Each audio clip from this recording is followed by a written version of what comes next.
ክብርን ጎይታ ይሁን ኢየሱስ ክርስቶስ ጎይታዩ አምላክ መስገን አምላክና ኡሙን እግዚአብሔር ኡሙን ይስሙ ይባረክ መእተዊ ሐሳብና ኤርምያስ 29:11 ኢና ንርኢ ዘለና ብኡይ ድማ መሪሕ ጥቅስና ማለት እዩ እግዚአብሔር መስገን ኢየሱስ ጎይታዩ ስለዚ ትማልታ ኢልና ነርና ኣነ ዝሓስበልኩም ዘለኹ ሓሳብ ፈልጦየ መፈጸምታን ተስፋን ክህበኩም ሲ ሓሳብ ደሓን እምበር ናይ ክፉ ኣይኮነን ይብል እግዚአብሔር ሓሳብ ደሓን እምበር ናይ ክፉ ኣይኮነን ይብል እግዚአብሔር ስለዚ ሓሳብ አምላኽ እንለለሉ መገዲ ሓሳብ አምላኽ እንሪእሉ መገዲ እንታይ እዩ ጸሎት እዩ ኢልና ማለት እዩ እግዚአብሔር ድማ ጸሎት ቅዱሳን ጸሎትና ክሰምዕ ባህ ዝብሎ አምላኽ ከም ዝኾነ ኢልና ትማሊ ሪኢና ነርና ማለት እግዚአብሔር ተመስገነ ይሁን ስለዚ ሎማዓልቲ ንሪኦ ቲ ደረጃታት ጸሎት እዩ እቲ ፎከስ ናተይ ቲ ፎከስ ናይዚ ጾምን ጸሎትን ጥቅሉል መጽሐፍ ዝብል እዩ ጥቅሉል መጽሐፍ ዝብል እዩ ማለት እዩ ኣብቲ ጥቅሉል መጽሐፍ ስለይኹምን ዝተጻሕፈ ናይ እግዚአብሔር ሓሳብ መለኮታዊ ሓሳብ ዘለዓለማዊ ምኽሪ ስለዘሎ ሞር ናውኡ ፎከስ ወይ ድማ ኣተኩሮይ ማለት እዩ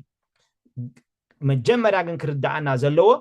እቲ እግዚአብሔር ንዓይን ንዓኻትኩም ዝሓስቦ ሓሳብ ጽቡቕ ከም ዝኾነ ማለት እዩ ስለዚ ናብዛ ሓሳብ ዝነኣትወሉ ሓደ ካብቲ ናብ ሓሳብ አምላኽ ንኣትወሉ ማለት እዩ ጸሎት እዩ ስለዚ ሎማዓልቲ ደረጃታት ጸሎት ጌርና ሪኢና ምስቲ ግዜና እንዳረኣና ማለት እዩ ኣብ ቀጻሊ ግዜታት ትጥቅሉል መጽሐፍ ሞር ኣውኢና ክንርኢ ማለት እዩ ኣውኢ ድማ ሓይሊ ናይ ጸሎትና ክኸውን ዝደልዮ ማለት እግዚአብሔር ተመስገነ ይሁን ኢየሱስ ክርስቶስ ጎይታ እዩ ማቴዎስ ምዕራፍ 7 ካብ 7 ክሳብ 8 ዘሎ እንተዳሪኢና ማቴዎስ ምዕራፍ 7 ኦኬ ከምዚ ይብል ዝለመነ ኩሉ ይቅበል እዩ ዝለመነ ኩሉ ይቅበል እዩ ዝደለየ ድማ ይረክብ ማዕጾ ኳሕ ኳሕ ንዘበለውን ይኽፈተሉ እዩ እሞ ለምኑ ይወሃበኩም ድለዩ ትረኽቡ ማዕጾ ኳሕ ኳሕ ኣብሉ ይኽፈተልኩም እዩ ሕጂ ኩል ግዜ ኣብ ጸሎት ደረጃታት ኣሎ ዓይነታት ጸሎት ኣይኮንኩን ዝብል ዘለኹ ምክንያቱ ዓይነታት ጸሎት እንድሕር ዳልና ብዙሕ ናይ ጸሎት ዓይነታት ኣሎ ኣብ መጽሓፍ ቅዱስና ናይ ሕብረት ጸሎት ኣሎ ናይ ውልቅ ጸሎት ኣሎ ስለ ነገስታት ትጽልዮ ጸሎት ኣሎ ናይ እምነት ጸሎት ኣሎ አግሪመንት ፕሬየር ኣሎ ማለት እዩ ኣብኡ ገጽና ዓይናቱን እና ክሳዕ 7 ዓይነት ጸሎታት ኣብ መጽሓፍ ቅዱስ ረኺበ ኣለኹ ማለት እዩ ኣብኡ ገጽና ዓይን ኸይድኒና ስለምንታይ ክገፍሓና ስለ ዝኾነ ማለት እዩ ግን ደረጃታት ጸሎት ዝበሃል ነገር ኣሎ ማለት እዩ እቲ ቀዳማይ ደረጃ እንታይ እዩ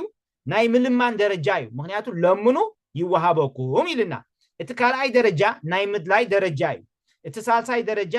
ናይ ምኹሕኳሕ ደረጃ እዩ ማለት እዩ ተንፍልልየን እንዳረኣናየን ክንከይዲና እቲ ቀዳማይ ደረጃ ማለት እዩ እዚ ናይ ምልማን ደረጃ ውሉድ ስለ ዝኾንካ ኣቦኻ ድማ እንታይ ከም ዘድልየካ ስለ ዝፈልጥ ነቲ ኣብ ውሽጢ ልብኻ ዘሎ ድሌት ኣንቢቡ ይገብረልካ ውሉድ ስለ ዝኾንካ ኣቦና ኣምላኽና ማለት እዩ እቲ ዘድልየና እቲ ኣብ ልብና ዘሎ ሓሳብ ፈሊጡ ይገብረልና ኣብ ሉቃስ 11 እንድሕር ደኣ ኣንቢብና ሉቃስ ምዕራፍ 11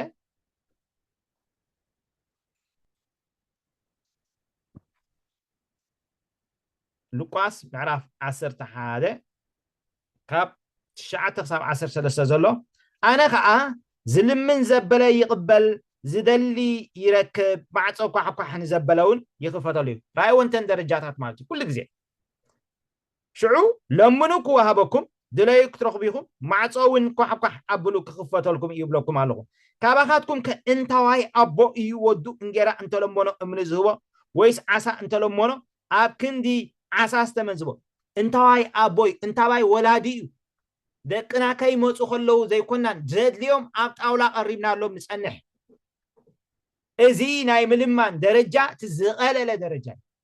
ኣምላኽና ካብ ምሕረቱ ካብ ለውሃቱ ካብ ፍቕሩ ዝተላዕለ ዝገብረልና ናይ ጸሎት ደረጃ እዩ ናይ ምልማን ደረጃ እዩ ኢየሱስ ጎይታ እዩ ስለዚ እግዚአብሔር ካብ ምሕረቱ ዝተላዕለ نعنا مالتي سناي زبلخ قبرلنا خلو مالتي نابنت أب مزمور 10 عند حر تاريخه مزمور 10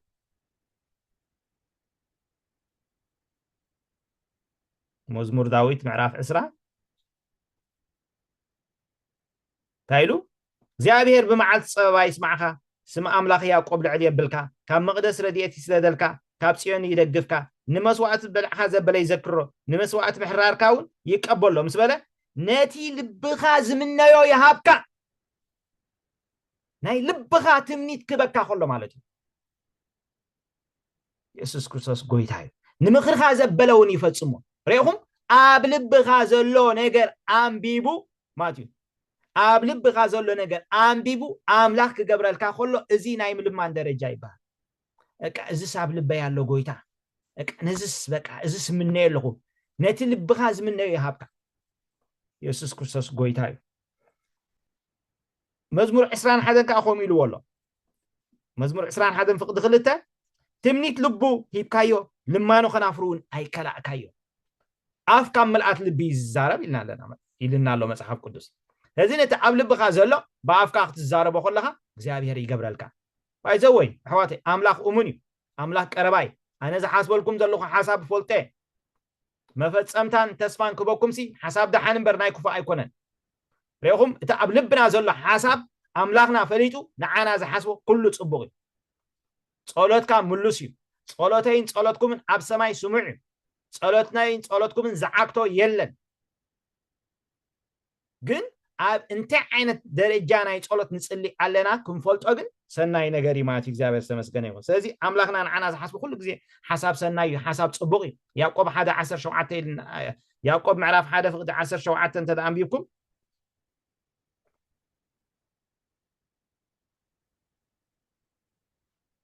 ጽቡቕ ውህበትን ሙሉእ ውህበትን ካብ ላዕሊ ረይኹም ጽቡቕ ውህበት ሙሉእ ውህበት ካብ ላዕሊ ካብቲ ለውጥ ወይ ስምምለላ ጽላሎት ዘይብሉ ኣቦ ብርሃናት ይዝወር ካብ እግዚአብሔር ዝመጽእ ዘበለ ኩሉ ጽቡቕ ውህበት ሕማም ናይ እግዚአብሔር ኣይኮነን ድኽነት ናይ እግዚአብሔር ኣይኮነን ስቅያት ናይ እግዚአብሔር ኣይኮነን ኣምላኽና ነቲ ልብኻ ዝምነዮ ይሃብካ ነቲ ኣብ ልብኻ ዘሎ ክህበካ ከሎ ድማ እግዚአብሔር ኩሉ ግዜ ጽቡቕ ውህበት ሙሉእ ውህበት ገይሩ ይዝበካ እግዚአብሔር ይመስገን ስለዚህ ኣብዚ ደረጃ እዚ እግዚአብሔር በቃ ብለውሃቱ ክርሕርሓልና ከሎ ብለውሃቱ ክገብረልና ከሎ ማቴዎስ 7:11 ተዳንቢብሞ ነቶም ኢየሱስ ክርስቶስ ጎይታ እዩ ማቴዎስ ምዕራፍ 7:11 እምበኣስ ንስኻትኩም እኳ ክፉዓት ክነስኹም ንደቅኹም ጽቡቕ ህያብ መሃብ ካፈለጥኩም እቲ ኣብ ሰማይ ዘሎ ኣቦኹም ግዳን ዝልምልዎ ክንደይ ኣብዝሑ ጽቡቕ ዘይብል ኣብዝሑ ጽቡቕ ዝህብ ኣምላኽ ስለዚ ንዓጺት ተዳሎ እስከ ንዓጺት ተዳልየ ኣለኹ በሉ ኩላትኩም እግዚአብሔር ይመስገን ንዓጺት ተዳሎ ንጽቡቕ ውህበት ካብ ኣምላክካ ክትቅበል ተዳሎ ኢየሱስ ክርስቶስ ጎይታ እዩ ኢየሱስ ክርስቶስ ጎይታ እዩ ኣብዚ ደረጃ እዚ ናይ ጸሎት ደረጃ ኣብዚ ማቲው ኩሉ ግዜ እትልማኑና بمسغانا غيرنا نماكلو بمسغانا غيرنا نحزو بمسغانا غيرنا نقربو سلامنتاي املاخنا احواتي مسغانا باهزبلا املاخي مسغانا زفوت املاخي اب فيليبي 4:7 خزارب كله تايلو اتي كاب كله فقد شدشه دليتكم زبلس بصلوتن لمانون مسناي مسغانا اب املاخي فلط امبر بغلب قايت ጨነقو قليل درجه ناي ጸሎት ይዝ قليل درجه ناي ጸሎት ኢየሱስ ክርስቶስ ጎይታ ኣብዚ ደረጃ ዝንድሕርዳ ኣቲኻ ኣብዚ ናይ ጸሎት ደረጃ ዝክትማላለስ ከለኻ ኩሉ ግዜ ሓሳብካ ልብኻ ብሰላም ይዝምላ ኢሳይያስ 26:3 ነቲ ጽኑዕ ዝዓቐኑ ኣባኻ ስለ እተማሕፀነ ብሰላም ወብሰላም ትሕልዎ ኣብዚ ደረጃ እዚ እግዚአብሔር ኩሉ ግዜ ብሰላም ይሕልወካ ስለዚህ እዚ ደረጃ እዚ ማቲው ትዝቀለለ ናይ ጸሎት ደረጃ ኣብ ልብኻ ዘሎ እግዚአብሔር ይፈልጦይ ኣብ ልበይ ዘሎ እግዚአብሔር ይፈልጦይ ልማኖኻ ክበካ ቀሊል እዩ እዚ ንውሉድ እዩ እዚ ናይ ውሉድ ህያብ እዩ እዚ ናይ ውሉድ ህያብ እዩ ሓወይ ሓፍተይ ክትዓጽድ ክትቅበል ተዳሎ እዚ ናይ ውሉድ ህያብ እዩ እግዚአብሔር ካብ ለዋቱ ካብ ምሕረቱ በቃ ነቲ ተገልግልዎ ዘለኹም ኣምላኽ ዓስቢ ዝብ ኣምላኽ ኣብ ልብኻ ዘሎ መልሲ ዝህብ ኣምላኽ እዩ ኦኬ ታኻልኣይቲ ደረጃ ክንሪኣ ኢና ታኻልኣይቲ ደረጃ ናይ ምድላይ ደረጃ ኢየሱስ ጎይታ እዩ ማቴዎስ ምዕራፍ 7 ካብ 7 ክሳዕ 8 ሲኖዶስ ወደይ ወይ ተባረካ ታዓንተ ወይ አንቢብና ዝነበርና ማለት እዩ ዝለመነ ኩሉ ይቅበል እዩ ዝደለየ ድማ ይረክብ ማዕጾ ኳሕኳሕን ዘበለውን ይኽፈተሉ እሞ ለምኑ ይወሃበኩም ድለዩ ትረኽቡ ማዕጾ ኳሕኳሕ ብሉ ይኽፈተልኩም ድለዩ እንታይ ዝደለየ ይረክብ ዝደለየ ድማ ይረክብ ስለዚ ድለዩ እንታይ ክትገብሩ ኢኹም ክትረኽቡ ኢኹም ኢየሱስ ክርስቶስ ጎይታ እዩ ኣብዚ ደረጃ እዚ ናይ ውሽጢ ጻዓትካ ኣበርቲዕካ ብብርቱዕ ሃንቀውታን ዋጋ ብምኽፋልን ትገብሮ ናይ ምድላይ ደረጃ ጸሎት እዩ ሕጂ ቀዳመይቲ ደረጃ ስገርዋ ኣሕዋት ቀዳመይቲ ደረጃ መልስታት ኖርማል እዩ ንእግዚአብሔር መልስ ክበካ ኖርማል እዩ ዕውራት ክፍወሱ ርኢናዮም ኢና ሓንካሳት ክዘሉ ርኢናዮም ኢና ጸማማት ክሰምዑ ርኢናዮም ኢና ለምጻማት ክነጽሁ ርኢናዮም ኢና ሕቶታት ክምለስ ከሎ ርኢናዮና እዚ ውሉድ ስለ ዝኾንካ እግዚአብሔር ንዓኻ ንዓይ ዝገብሮ ካብ ምሕረቱ ካብ ለውሃቱ ዝተላዕለ እዩ እዛ ካልአይቲ ናይ ምድላይ ደረጃ ግን ማትዩ ናይ ውሽጢ ጻዓትካ ጻዓት ናይ ውሽጢ ሓይልኻ ኣበርቲዕካ ብብርቱዕ ሃንቀውታን ዋጋ ብምኽፋልን ትገብሮ ናይ ምድላይ ደረጃ እዩ ናይ ምድላይ ደረጃ እዩ ኣብ ሉቃስ ኬትኩም እንድሕር ዳሪኹም ኣብ ሉቃስ ስንተን ሓሳባት ኢና እንዳደገምናየን ክንከይድ ማትዩ ሉቃስ ምዕራፍ 11 ካብ 9 ክሳብ 13 ዘሎ ኣነ ኸ ዝልምን ዘበለ ይቕበል ዝደሊ ይረክብ ማዕጾ ኳሕኳሕን ዘበለውን ይኽፈተሉ እሞ ለምኑ ክወሃበኩም ድለዩ ክትረኽቡ ኢኹም ማዕጾውን ኳሕኳሕ ብሉ ክኽፈተልኩም ይብለኩም ኣለኹ ኦኬ ካባኻትኩም ከ እንተዋይ ኣቦዩ ወዱን ጌራ እንተለመኖ እምኒ ዝቦ ወይስ ዓሳ እንተለመኖ ኣብ ክንዲ ዓሳስ ተመን ዝቦ ሕጂ ራእይዎ እታ ቀዳመይቲ እምንን እንጌራን እዩ ኣዋዳዲርዎ እንጌራ እንተለመኖ መን እምኒ ዝቦ እዛ ካልአይቲ ድማ ዓሳ እንተለመኖ መን ቅርብዒት ዝቦ ወይ ድማ መን ተመን ዝቦ ይቕረታ መን ተመን ዝቦ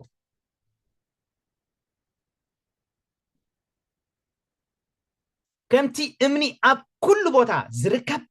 ኣሕዋተይ ኣምላኽ ንደቁ ኢትካ ትኸፍት እሞ ንህያው ዘበለ ብበረኸትካ ተጽግብ ኢሉ መጽሓፍ ቅዱስ ንህያው ዘበለ ብበረኸቱ የጽግቦ ክፈጥረና ከሎ ኣሕዋተይ ብዘይ መልሲ ክንከውን ኣይፈጠረና መልስታትና ሬድዩ ኣብ ሰማይ ሬድዩ እምበኣር እንጌራ ድማ ንውሉዱ እንታይ ይገብር ይህብ እግዚአብሔር ንውሉዱ ይህብ ኣብዚ ካልኣይ ደረጃ ዓሳ ምድላይ እዚኣ የደለየ ሕጂ ደስ እዚኣ ናይ ምፍልላይ ደረጃ እያ ዓሳ ምድላይ መቸም ካብዞም ኣብዚ ዘለና ምናልባት ዓሳ ምግፋፍ ደቂ ባፅዕ ገለት ኣለኹም እምበር እዞም ኣብ ከበሳ ከባቢታት ንቕመጥ ዓሳ ምግፋፍ ከመይ ምዃኑ ኣይንፈልጥን ኢና መጽሓፍ ቅዱስ ግና ነፂሩ ነጊርና ኣሎ ኢየሱስ ክርስቶስ ጎይታ እዩ ዓሳ ምድላይ ኢልዎ ዓሳ እንተደለየ ተመን ዝቦ ስለዚ ምግፋፍ ዓሳ መዓሽ እዩ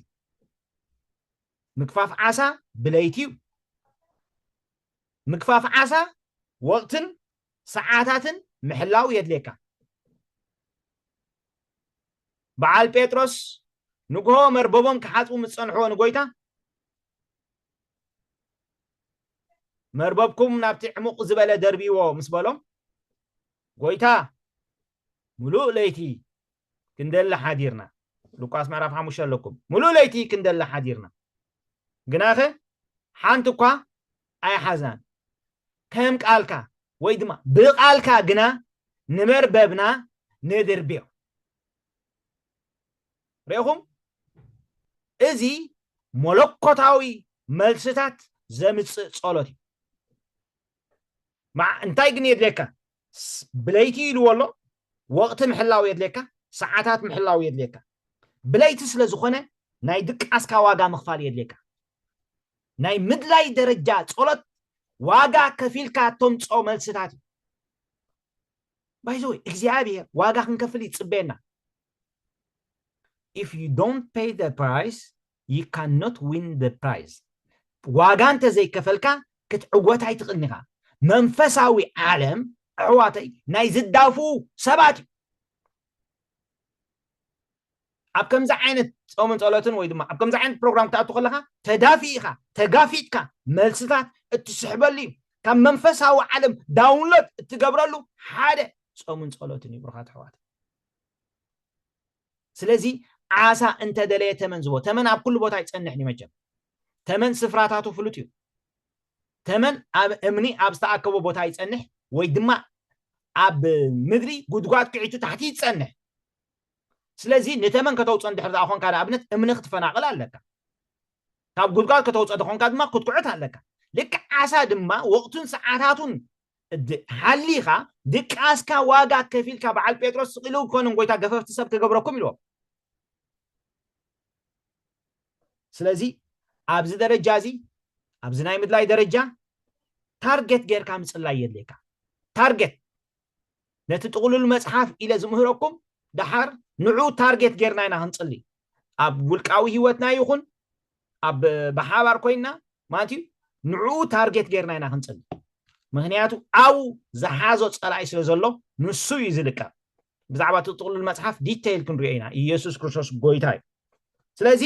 ኣብዚ ደረጃ እዚ ታርጌት ጌርካ ምጽላይ የድልየካ ንኣብነት ዳዊት እንድሕር ዳሪና መዝሙር ዳዊት ምዕራፍ 35 ምሳይ ኣለኹም ዲኹም ብሩኻት ሓደ ግበርለይ ትስዕቡኑ ከም ዘለኹም መታን ክፈልጥ 35 መዝሙር ዳዊት ምዕራፍ 35 13-14 ኢየሱስ ክርስቶስ ጎይታ እዩ እንታይ ኢሉ ዳዊት ክዛረብ ከሎ 13-14 ኣነስ እንተ ሓመምኩ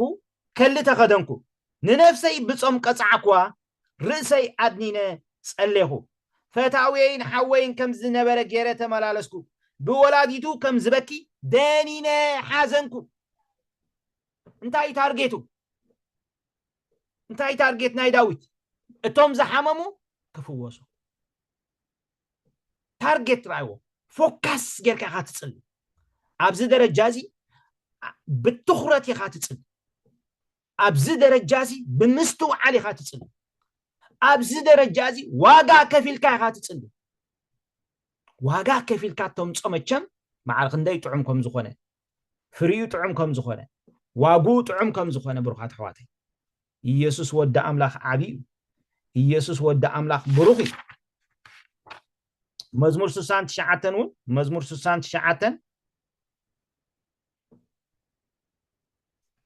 ፍቅዲ 10 እናበኺኹ ንነፍሰይ ብጾም ምሳሕሳዕክዋ እዚ መጻረፍ ይኾነኒ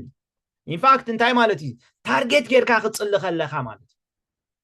ታርጌት ጌርካ ክትጽሊ ከለኻ መጽረፍ ይኾነካ ኸ እንታይ ደጋጊሙ ጽሊ ይ በዓል ታርጌት ኢኻ ንስኻ እንታይ ደጋጊሙ ድጽሊ እንታይ ደጋጊሙ ድዛረብ ኖ መልሲ እንዲኻ ጽበ ዘለኻ መልስኻ ካበይ እዩ ትማልታይ ኢልና ነርና የዕንተይ ኣብ ኣኽራን የልዕል ኣለኹ ረድኤተይ ካበይ ዝመጸኒ ኣኽራን ዘይጠቅም ዳሃያት ስለ ዘስምዑኒ ኢሉ ኤርምያስ ማለት እዩ ኣኽራናስ ዘይጠቅም ድምፅታት ኣስሚዖምና ዘይጠቅም ዳሃያት ኣስሚዖምና ኣነ ግን ኢሉ ዳዊት የዕንተይ ናብ ኣኽራን ኣልዕል ኣለኹ ረድኤተይ ካበይ ዝመጸን ረድኤተይ ካብ ሰማይን ምድርን ዝፈጠረ እግዚኣብሔር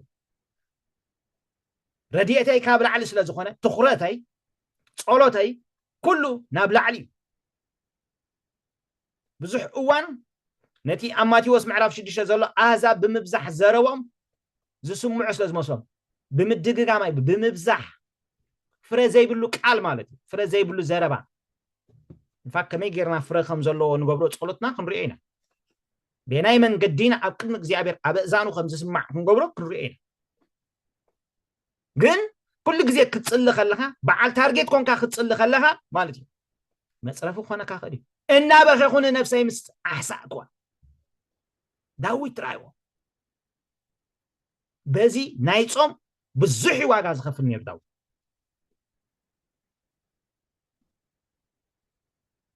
መዝሙር 109 እውን መዝሙር 109 ድሕር ዳሪና መዝሙር 109 24-25 ኣብራኸይ ብጾም ራዕራዕ ምስ በለ ስጋይ ከዓ ካብ ስብሑ ዓበረ መላገጽዮም ከዓ ኾንኩ እንተ ረኣየኒ ርእሶም ይንቕንቑ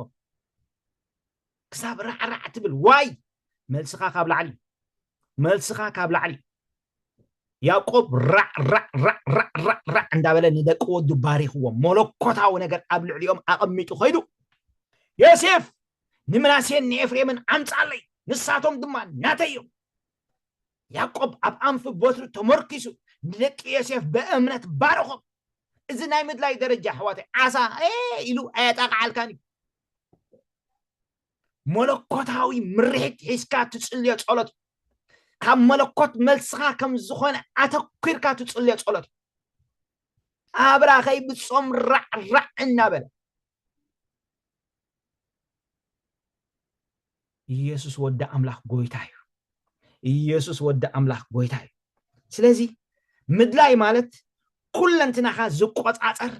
ናይ ውሽጢ ልቢ ጾር እዩ ክንደይ ሰባት ኢና ሎሚ ጾር ዘለና ጾር ህዝብና ጾር ምድርና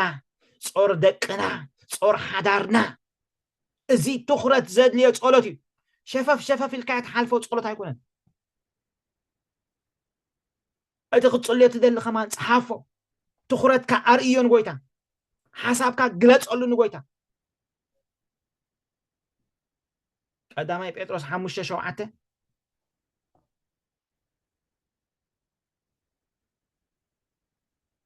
ንሱ ይሓልልኩም እሞ ንኹሉ ሓልየትኩም ኣብኡ ኣውድቕዎ ርኢኹም ንሱ ይሓልልኩም እሞ ንኹሉ ሓልየትኩም ኣብኡ ኣውድቕዎ መዝሙር 55:22 ብሮ መዝሙር 55:22 ሓደ ይትቃል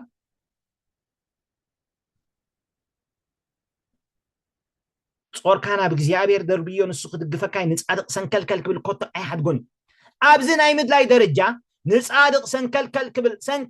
ክትብል ኣይሓድገካን እዩ ኣይሓድገካን እዩ እቲ ቀዳማይ ደረጃ ናይ ምልማን ደረጃ ከም እምን እዩ መልስታት ከም እምን እዩ እንጀራ ውሉድ እዩ እዚ ግን ሓወይ መለኮታዊ ለውጢ ክመጽእ ጎይታይ ኢልዎ ጴጥሮስ ኣነ ሓጢኤ ካባይ ረሓቕ ኖ ታሪካ ክልወጥ እዩ ታሪካ ክልወጥ እዩ እቲ ምንጪኻ ዘይሓዝካዮ ነርካ ሕጂ ግን ሰዓበኒ ምስ ሰዓብካኒ እቶም ለይቲ ዘትኮሙኻ ንሳቶም ክስዕቡኻ እቶም ለይቲ ዘትኮሙኻ እንታይ ገብሩኻ ንሳቶም ክስዕቡኻ ጎይታ ንሕና ኩሉ ሓዲግና ስዒብናካ ኣብዛ ምድሪ ምእቲ ኸዓበት ኣብ ሰማይ ናይ ዘለኣለም ህይወት ክስዕበካ እዩ ሓወይ ክስዕበካ እዩ ሓፍተይ ክስዕበክ እዩ ርኢኹም ትገዲፍዎ ዝኸደ ሰዓበኒ ምስ በለ ገዲፍዎ ይኸዱ ኖ ክስዕበካ ኢሉ ርኢኹም ሰንከልከል ክትበለ ኣይሓድገካን እዩ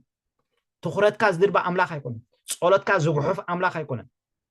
ጸሎተይን ጸሎትኩምን ኣብ ቅድሚ እግዚኣብሔር ስምዑ እዩ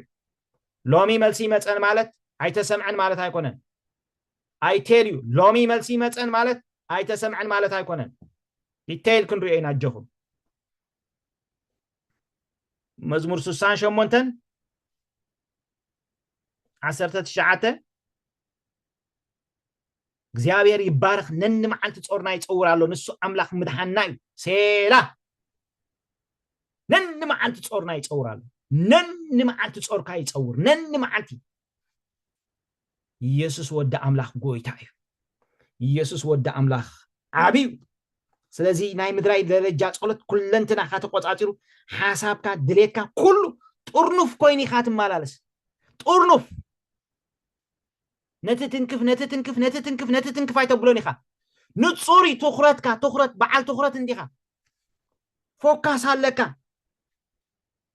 ልብኻ እዩ ዝቆጻጸር ናይ ምድላይ ደረጃ እዚ ነገር እዚ ክርስቶስ ኣብ ዒንትኹም ክሳዕ ዝሰኣል ስለኹም ጻዕሪ ሒዝንሎ ምጥ ሒዝንሎ ዋይ ክርስቶስ ኣብ ዒንቶም ክሳዕ ዝሰኣል ኣቱም ሰብ ገላትያ ክርስቶስ ኣብ ልብ ሰባት ክሳዕ ዝሰኣል ኦ ሃሌሉያ ኩለንትና ኻይ ዝቆጻጸር ዳዊት ከም ኢልዎ መዝሙር 27:8 ልበይ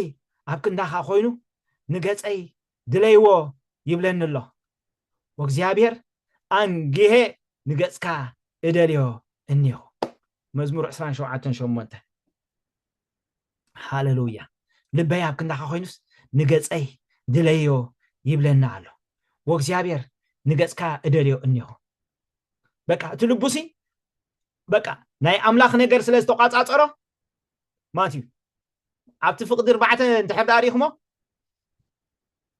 ብግዜ ጸበባ ኣብዳሱ ከሓብኣኒ ኣብ ከውሒ ድማ ልዕል ከብለኒ ንእግዚአብሔር ሓደ ነገር ለመንኮ ወቃበ እግዚአብሔር ንምርአይ መቅደሱ ድማ ንምምርማር ሙሉዕ ዕድመይ ኣብ ቤት እግዚአብሔር ክነብር ደልየ ኣለኹ ኢሉ ናይ እግዚአብሔር ድሌት እንታይ እዩ ወቃበ እግዚአብሔር ክብሪ እግዚአብሔር ስለዚ ትኹረቱ ናይ እግዚአብሔር ክብሪ ክርኢ ስለ ዝነበረ ልቡ ተቋጻጺርዎ ጉዳይ ልቡ ምስተቋጻጸሮ ልቡ በቃ እግዚአብሔር ድለዮ ክንብርካ ከሎ ብዛዕባ እንጌራ ብዛዕባ ንግስነት ኣይለመነን ዳዊት ብዛዕባ ኩነታቱ ኣይለመነን ዳዊት ብዛዕባ ነፍሲ ጸላቱ ኣይለመነን ዳዊት ልቡ ዝተቋጻጸረ እንታይ ነይሩ እንድሕርዳይና ወእግዚአብሔር ልበይ ኣብ ክንዳኻ ኮይኑ ንገጸይ ድለይዎ ይብለኒ ኣሎ ወእግዚአብሔር ንገጽካ እደልዮ ኣለሁ ዋው ሎሚ ካብ ገጹ ዝወፀ ጽጋብ በሽም ኢየሱስ ንህይወትና ይኸልል ካብ ገጹ ዝወፀ ጽጋብ ካብ ገጽ አምላኽ ዝወፀ ጽጋብ ካብ ገጽ እግዚአብሔር ዝወፀ ጽጋብ ንህይወትና ይኸልል ካብ ገጽ እግዚአብሔር ዝመፀ ጽጋብ ካብ አምላኽ ዝመፀ ጽጋብ ካብ የማናዩ ዝወፀ ኃይሊ ጽጋብ ሃሌሉያ ኤርምያስ ድማ እንታይ ኢሉ ኤርምያስ 29 13 بملء لبهم انت دليهم نس كدليوني كسترخبون ونيهم اذا ناي مدلاي درجه رايو كدليوني بملء لبهم انت دليهم نسي كدليوني كسترخبون ونيهم كامركم موصانا እግዚአብሔር ምክንያቱ 7 ዓመት ስለዝበሎም 7 ዓመት ተወዲዩ መዓልታቱ ቆጽሉ ንዳንኤል አተስዩም ጽወሚ በመልእ ልበهم انت دليهم كركبلكم يلوم 14 نممراخكم كملسه ካብ ኩሎም ቶም አባታቶም ዝሰጎኩኩም ህዝብታት ስፍራታትን ድማ ክበኩም ናብቲ ካብኡ ዘማረኩኩም ስፍራውን ክመልሰኩም ይብል እግዚአብሔር ሃሌሉያ አታ እግዚአብሔር ሙርኮኻ ክመልስ እዩ ሙርኮይ ክመልስ እዩ እንታይ ዝተማረኸካ በቃ ኣብ ቅድሚ እግዚአብሔር በትኹረት በቃ በትኹረት ኣብዚ ናይ ምድላይ ደረጃ ጽባሕት ናይ ምኹሑካ ደረጃ ክንርኢና ኢየሱስ ጎይታ እዩ ኢሳያስ 55 ፍቅዲ 6 አቆም ይልናሎ ኢሳያስ 55 ፍቅዲ 6 ንእግዚአብሔር በትዝርከበሉ ጊዜ ድለይዎ ቀረባ ከለውን ጽውዖ ታይ ማለት እግዚአብሔር ዝርከበሉ ጊዜ ኣሎ እግዚአብሔር ዘይርከበሉ ጊዜ ኣሎ እግዚአብሔር ዝርከበሎም ሰባት አሉ እግዚአብሔር ዘይርከበሎም ሰባት አሉ ናብነት ኣብ ኢሳያስ ምዕራፍ 8 ተዳሪኹም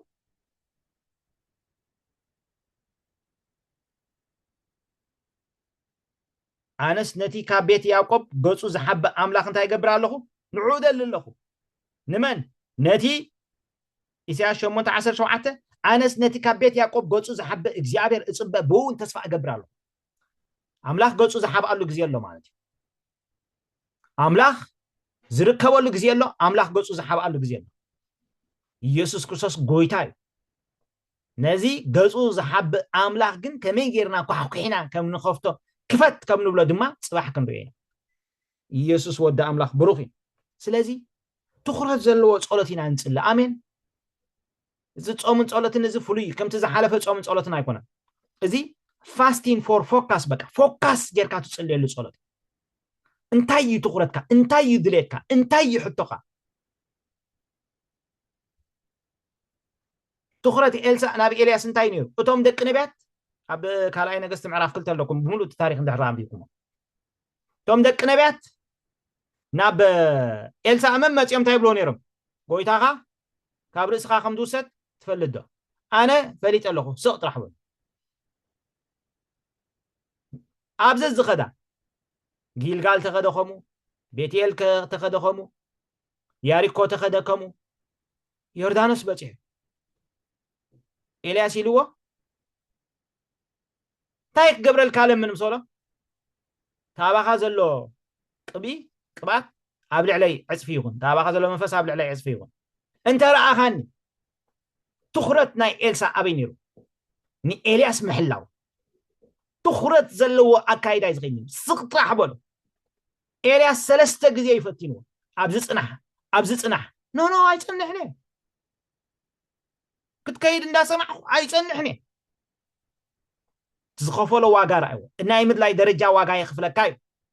ناي مدلاي درجة واقع يخفلكاي ناي ملمان درجة ناي مدلاي درجة ناي مخوحو حد درجة سلستيو في اللي يالو أب ناي مدلاي درجة واقع مخفالي زد ليكا كتساقر واقع خكفل يد ليكا عملاح استمسقنا يغن رئيس قاد سلزي كمزي ناي إلسا بقى تخورتنا كنا نتصر بروحات حواتي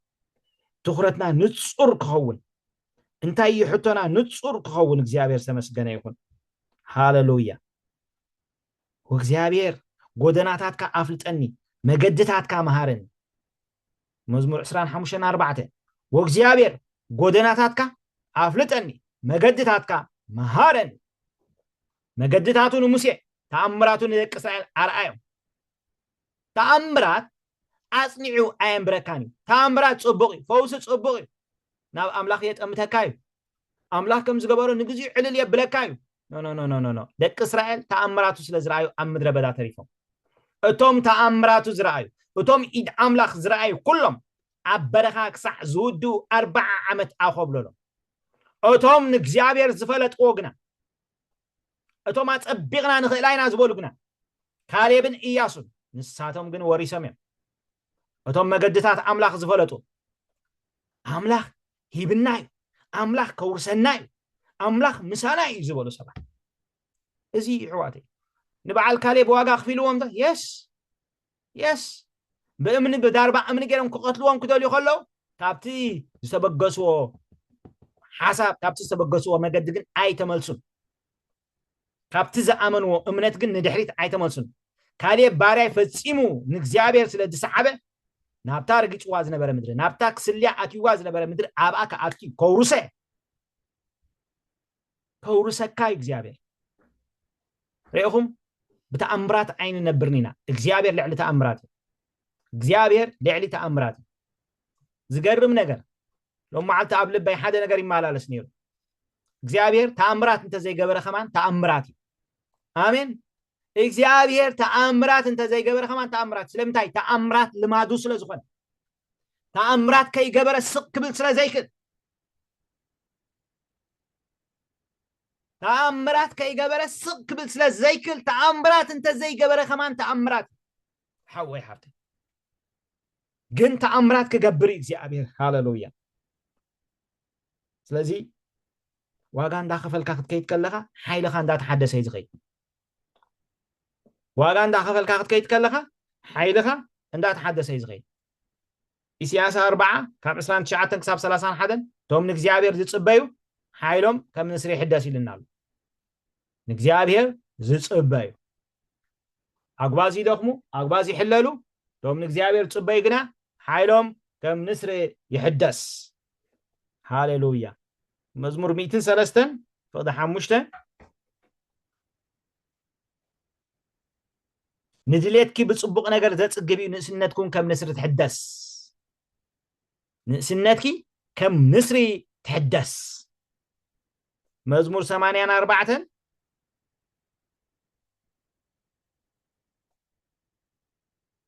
كاب حمشته حيلهم بعخا زخونه بمجدهم نمجدخا حسبوا سبات بصاني بلبهم لمجدخا زحاسبو سبات بوصانيم بلاسه بخيات كحالفو خلو عين ما ياتي قبرو زناب ازمراون ببرخت يخدنو كاب حيلي ناب حيلي يخدو اب صيون اب قدم املاح يقومو انتاي تخرطم صيون زعباز صيون كنمهارينا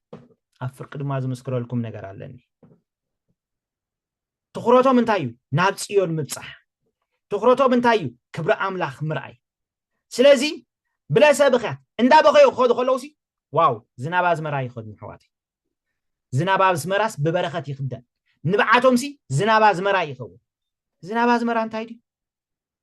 ناي زرء اوان مالتكون زرؤم يبقل مالتكون صولت كاي ملس مالتكون كاب حيلنا بحيل تخيل واو نግዚአብሔር ኣብ ቅድመይ ገይረዮ ንሱ ብየማናይ ስለዝኾነ ኣይተንደልህስኒ ስለዚ ቆላሕታና ንቅድሚት ይኹን أتكرنا نقدميت يخون زي أكل بوكم زلي قلحتنا نقدميت يخون آمين قلحتها نقدميت يخون حوي يسوس ود أملاك قويتاي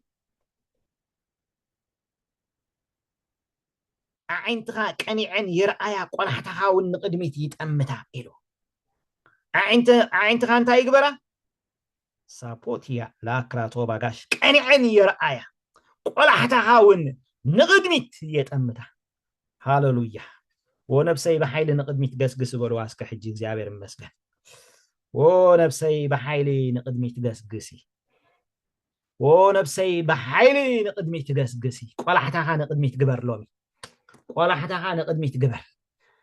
يس يعينتها كاب سبات العل يعينتها كاب نجارات العل أتي أبقى قرا أبتخو حزل لك تصبقتي كابو نعوص دمتخ أسمع إن جسك عاريني كاب كنتات كوتع كاب قاورا كوتع لما عنتي هاللويا نايمد لاي درجات صلاتنا نصلي آمين تخرتنا ناي እግዚአብሔር ክብር ያማእከልና ክግለጽ تخرتنا حتوታት ክምለስ تخرتنا هاللويا ሰፊሕና ክንወጽእ تخرتنا በቃ ናይ